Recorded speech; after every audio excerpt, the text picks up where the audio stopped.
목요일 새벽 기도에 오신 여러분을 주님의 이름으로 축복합니다. 오늘도 함께 기도하며 힘을 얻는 시간 되기를 바랍니다. 우리 찬송가 549장 내 주여 뜻대로 찬양하시겠습니다.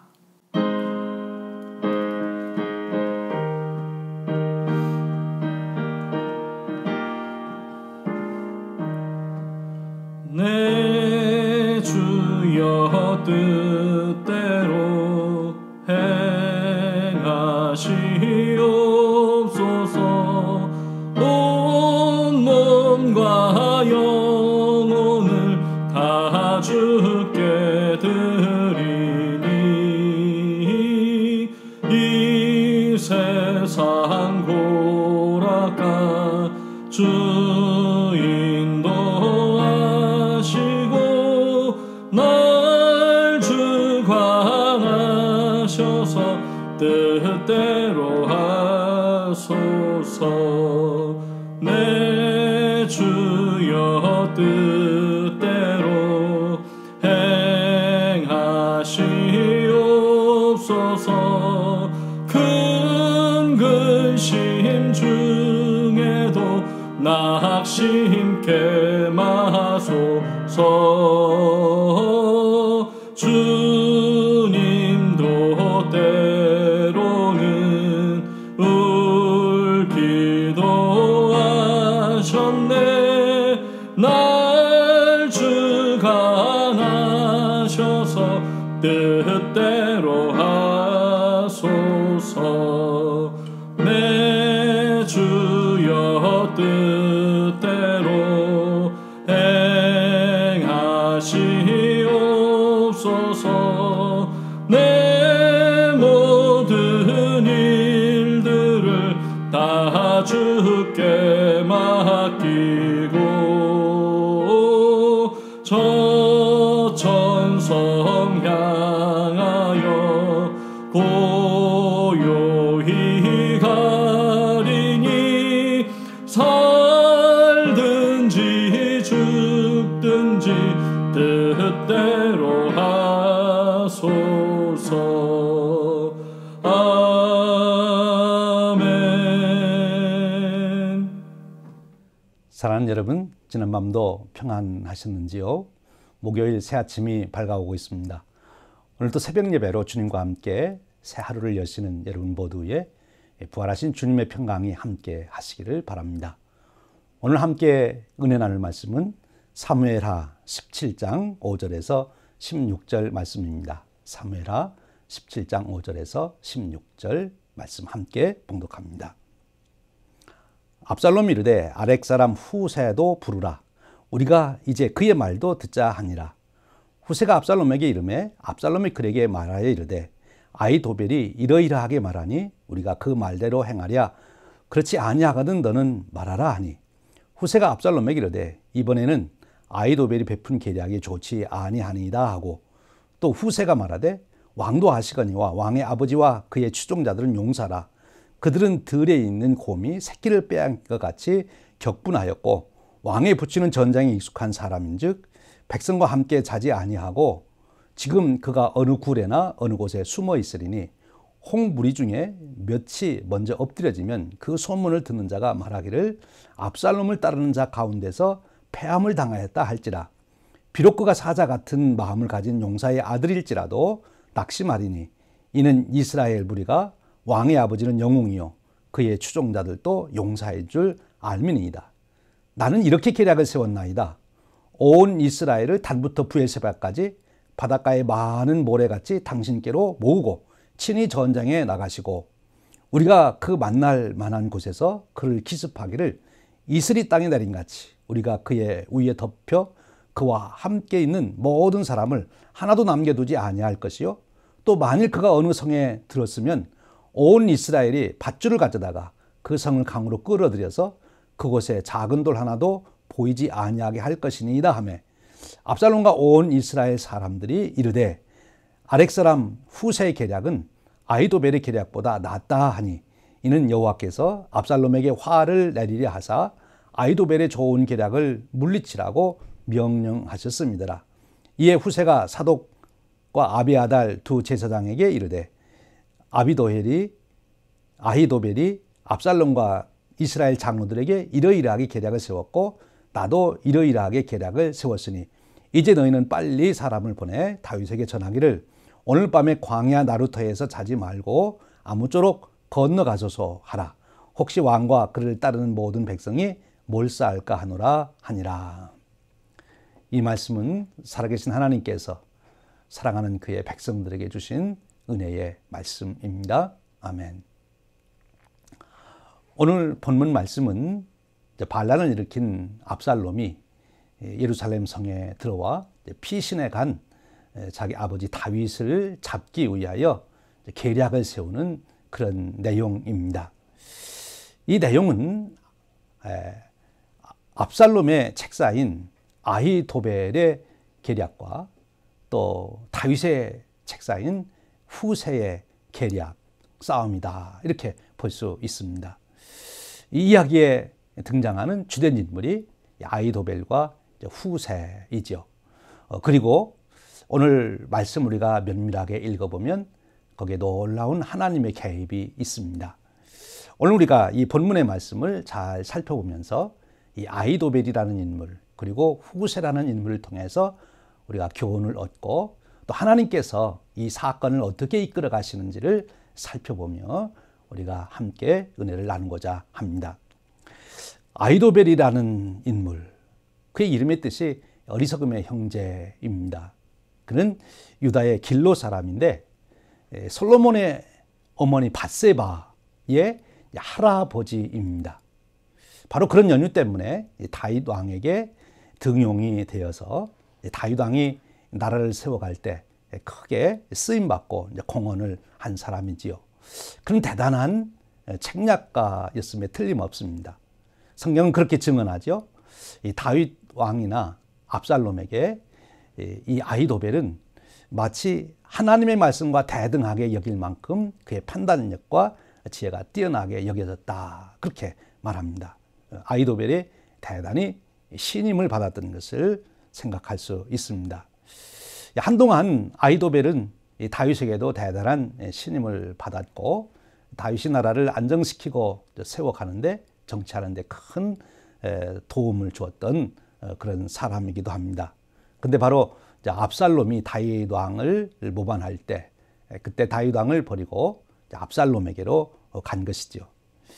이 아히도벨은 압살롬에게 권모 술수로 어떻게 전국을 안정시키고 다윗 왕권을 압살롬에게 집중시킬 것인가 하는 그런 계략을 세워준 사람입니다. 압살롬이 지금 가지고 있는 과제는 두 가지입니다.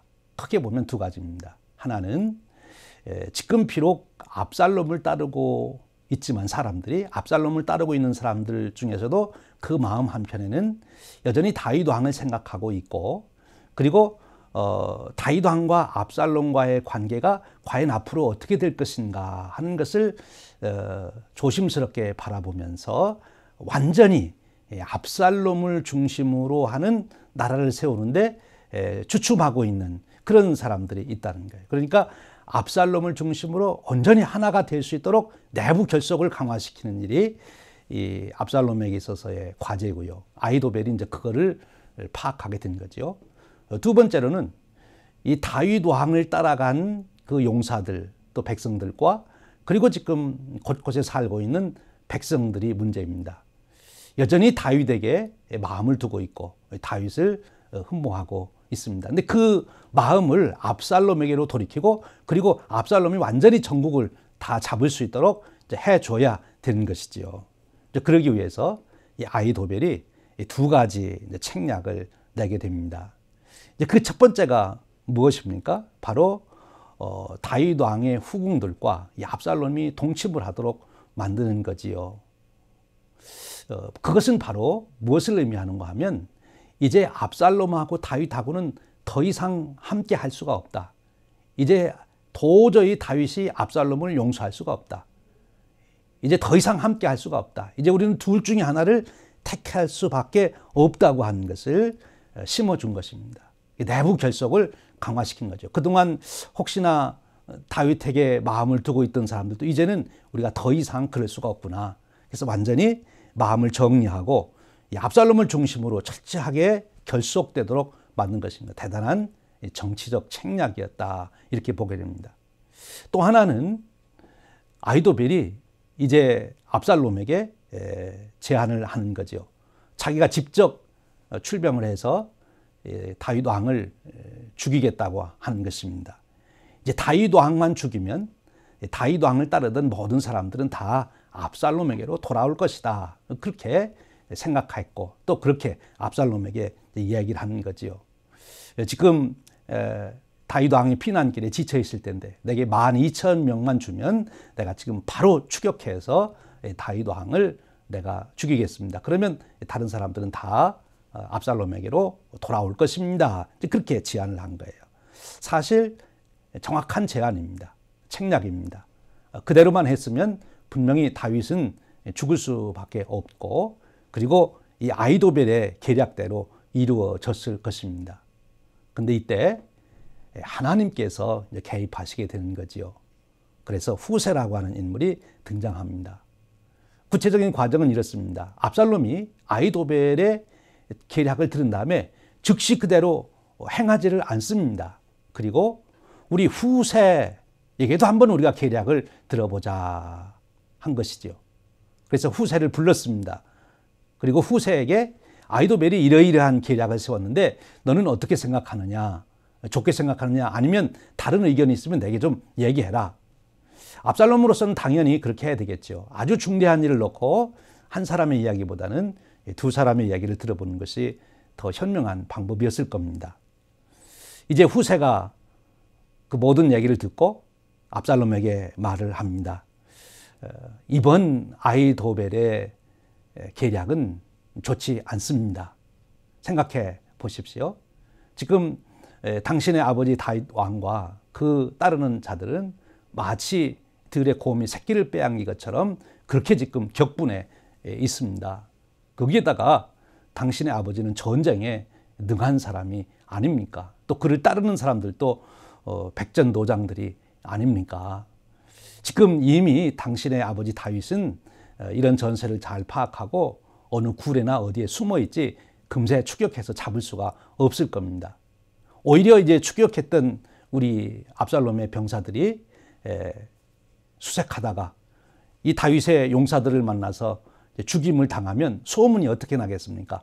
다윗의 용사들이 압살롬의 군사를 죽였다. 그러면 이 우리 압살롬에 있는 군사들이 얼마나 사기가 떨어지겠습니까? 지금 군인들의 사기가 떨어질 때 하면 안 되니 그 방법은 좋은 방법이 아닙니다. 그러면서 그런 기습작전보다는 이렇게 하는 게 더 좋습니다.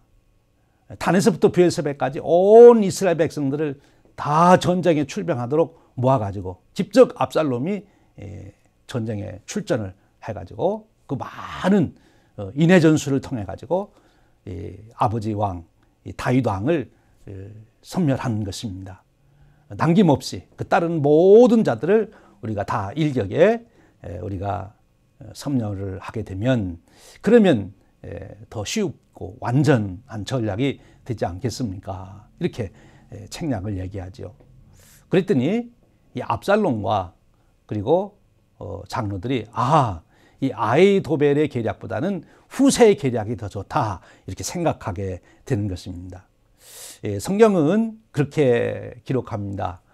그것은 하나님께서 압살롬을 이제 패하도록 하기 위해서 그렇게 후세의 계략을 따르게 한 것이다라고 말합니다. 이제 후세는 바로 사독과 아비아달 제사장에게 이 소식을 전했고 또 사독과 아비아달은 그의 아들들이었던 그 요나단과 아히마아스에게 연락해서 또 요나단과 아히마아스가 바로 이제 다윗에게 이 전가를 전해주므로 다윗이 그 밤사이에 강을 다 도강을 해서 안전하게 넘어가게 되는 거지요. 여러분 여기에서 우리가 깊이 생각하며 배워야 될 교훈들이 있습니다. 먼저 아비도벨이라고 하는 인물입니다. 이 아히도벨 정말 탁월한 지략을 가지고 있었던 사람입니다. 한때는 다윗 왕에게 크게 쓰임을 받고 또 국가를 위해서 좋은 일을 했던 사람이기도 합니다. 근데 왜 이제 그가 이렇게 버림을 받을 수밖에 없을까요? 첫 번째로는 그의 성정이 문제였다 하는 것입니다. 인격이 문제인 거죠. 어디서 우리가 그의 성정을 알 수 있는가 하면 오늘 말씀을 계속 읽어가 보면 이제 압살롬이 자기 계략, 아히도벨의 계략을 버리고 후세의 계략을 따랐다는 말을 듣고 그가 나귀를 타고 고향으로 돌아가서는 자살을 해버립니다. 자기의 뜻이 이루어지지 않았다고 그래서 모든 것을 포기하고 가서 자살을 했다. 얼마나 그가 이제 경쟁적이었는가 하는 것을 이제 우리가 보게 되는 거죠. 그리고 또 한편 이 후세가 그 세운 계략 때문에 이제 자기가 후세와의 경쟁에서 이제 패배했다는 그 생각 때문에 그 수치감. 그러니까 그동안 한 번도 이 사람은 지략으로는 접은 적이 없는 사람 같아요. 그러니까 이번에 그게 안 받아들여지니까 이제 스스로 자괴감에 빠져서 지금 자살을 한 거 아닙니까? 그런가 하면 이 아히도벨의 계략을 보면 이 압살롬에게 다윗의 후궁들과 동침하게 만들고 또 아버지를 추격해서 당장 죽여야 된다고 그렇게 매정하게 말합니다. 그러니까 거기에는 인륜도 없고 천륜도 없습니다. 지금 이 아히도벨의 문제가 무엇인가 하면 지략은 좋은데 그 속에 인륜과 천륜, 더 우리 신앙적으로 말하면 하나님의 뜻, 하나님의 말씀 생각해야 돼요. 아히도벨도 사실 다윗 왕 때 하나님 예배하는 것, 하나님 말씀 안 배웠을 리가 없어요. 그렇게 똘똘한 사람이 하나님 말씀을 안 배웠을 리가 없습니다. 레위기서의 말씀, 신명기의 말씀을 모를 리가 없어요. 그런데 하나님께서 그런 무서운 죄를 범하도록 압살롬에게 그것을 계략으로 내놓았던 것. 그것을 보면 이 아히도벨의 성정에 그 인격성에 큰 문제가 있었다 하는 것입니다. 두 번째로는 아히도벨은 다윗이 아히도벨의 손녀 사위죠. 밧세바의 할아버지니까. 그렇게 봐서라도 이 다윗에게 자기가 사실 이렇게 매정하게 할 수는 없는 거 아닙니까? 그리고 한때는 다윗 왕의 총애를 받고 쓰임을 받고 은혜를 받았던 사람 아닙니까? 근데 그것을 다 버리게 됩니다. 충성심이 없는 거죠. 자기의 지략은 있는데 충성심이 없는 거예요. 이것이 아히도벨의 문제입니다. 세 번째로는 그가 앞에 것과도 연결이 됩니다만 좀 더 세밀하게 분석해 보면 하나님의 뜻이 무엇인지를 생각하지 않았다는 거예요. 그리고 오직 어떻게 이 싸움에서 이길 건가, 이 권력 욕심, 자기가 휘저 보겠다고 하는 그런 권력에 대한 욕심 때문에 진리를 버리는, 하나님의 뜻을 버리는 이런 불신앙, 이것이 아히도벨이 결국 멸망으로 가는 길이지요. 정치적인 식견과 재능은 참으로 뛰어났습니다만 그의 신앙과 인격이 파탄이 났기 때문에 그는 하나님께 버림을 받는 비참하게 인생이 끝나는 그런 결과를 가져왔다는 것입니다. 여러분, 여기서도 우리가 무엇이 인생에서 중요한 것인가 하는 것을 우리가 생각해 보게 됩니다. 반면에 후세를 한번 보십시오. 그는 충성심이 있었습니다. 다윗이 그 어려운 중에 피난 갈 때에도 함께 가려고 따라갔었고, 또 다윗이 부탁하기를 너는 나와 함께 가지 말고 생명 걸고 예루살렘 안에 들어가서 이제 압살롬이 어떻게 하는지 그 계략을 알아서 나한테 전하라고 할 때 바로 그렇게 따르질 않습니까? 사실 생명을 건 일이었어요. 그런데 다윗에게 그것을 지키는 것을 보게 됩니다. 이 충성심, 신의를 지킨 것이죠. 그리고 무엇보다도 그는 그렇게 한 이유가, 다윗을 그가 그렇게 따른 이유는 다윗의 인간성, 다윗과의 그 신의도 중요했지만 하나님의 뜻을 그가 생각했다는 거예요. 하나님께서 과연 누구를 통해서 이 나라를 세워 가시는가? 하나님의 뜻이 어디에 있는가? 그래서 하나님의 뜻을 보았기 때문에 다윗을 따르게 되고 다윗에게 충성을 다하게 된 거죠. 그러니까 이 후세는 외적으로는 인간 다윗에게 충성을 했지만 그 깊은 내면, 깊은 속에서는 하나님의 뜻을 따르고 하나님께 충성하는 신앙의 충성심을 가지고 있었던 거죠. 그래서 하나님은 이 후세를 들어 쓰셔서 이제 다시 전국을 돌리는 놀라운 역할을 이루게 되는 것입니다. 근데 여러분, 우리가 오늘 말씀 속에서 이제 아히도벨이나 후세의 이야기만이 아니라 지금 보이지 않게 역사하시는 역사의 주관자이신 하나님의 섭리, 하나님의 역사를 우리가 읽을 줄 알아야 된다 하는 것입니다. 오늘 우리가 읽은 17장 14절에도 그렇게 말씀하시지 않습니까? 뭐라고 말씀하십니까? 압살롬과 온 이스라엘이 사람들이 이르되 아렉 사람 후세의 계략은 아히도벨 계략보다 낫다니 이는 여호와께서 압살롬에게 화를 내리려 하사 아히도벨의 좋은 계략을 물리치라고 명령하셨습니다. 후세의 계략이 좋아서가 아니고 하나님께서 그렇게 역사하셨다 한 것입니다. 하나님께서 역사의 주관자시라는 거예요. 하나님께서 역사의 주관자. 여러분, 이것을 우리가 절대 잊어서는 안 된다는 것입니다. 이제 오늘 이야기를 보면서 우리는 다윗이 피난길에 드렸던 기도 하나를 생각하게 됩니다. 이제 보고를 받습니다. 다윗이 아히도벨이 압살롬에게 갔습니다. 다윗 왕의 마음이 철렁했지요. 그가 얼마나 탁월한 지략인지 그도 압니다. 그의 지략을 하나님 말씀처럼 자기도 받고 실행했었으니까요. 그래서 다윗이 어떻게 합니까? 이거는 사람의 지략으로는 이길 수가 없는 일이다. 사람의 힘으로는 이제 내가 감당할 수가 없다. 이것은 하나님이 개입해 주셔야 된다. 그래서 기도를 합니다. 하나님, 아히도벨의 지략을 어리석게 해 주십시오. 아히도벨의 책략을 어리석게 해 주십시오. 하나님께서 주관자라고 하는 것을 다윗은 여기서 고백하고 있는 것입니다. 그 다윗의 신앙 고백처럼 하나님께서 역사의 주관자이십니다. 그래서 사람이 계략을 세우고 사람이 무엇을 이루어가는 것 같지만 그러나 결국 보면 하나님께서 그 역사를 이루어 가신다는 것을 알게 됩니다. 오늘 여기서 우리는 이 사건, 이 이야기를 통해서 이런 정리를 해보게 됩니다. 오늘 일어난 사건은 아히도벨의 지략과 후세의 지략의 싸움이었다. 언뜻 보면 그렇지요. 그런데 조금 더 깊이 보면 압살롬이 등용한 사람과 다윗이 등용한 사람의 싸움이에요. 즉 이것은 압살롬의 인물 등용과 다윗의 인물 등용의 경쟁이었다. 거기에서 압살롬은 그저 지략만 있는 사람이었지만 다윗은 하나님을 경외하는 경건한 지략을 가지고 있는 후세를 택하는, 그래서 등용했기 때문에 결국 다윗이 이기게 된다. 근데 더 깊이 생각하면 인간들이 아무리 꾀를 내고 지략을 세워도 하나님의 섭리를 이길 수가 없다는 것입니다. 하나님이 역사의 주관자이시라는 거예요.